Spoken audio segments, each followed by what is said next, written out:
How do supermarkets trick you into buying more things? Let's talk about it on Kyle Talks Money.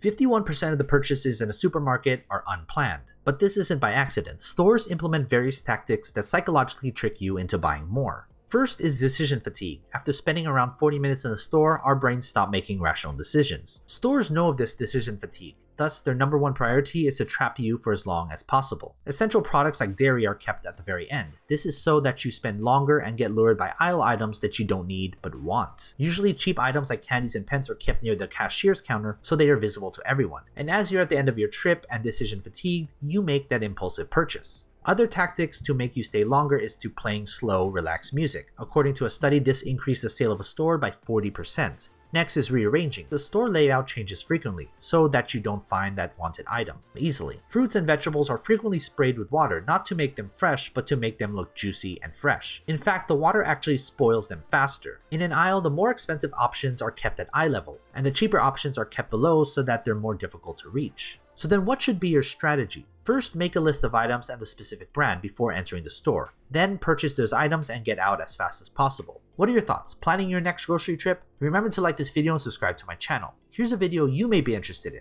Go ahead and watch it. Learn something new. And as always, take care of your money.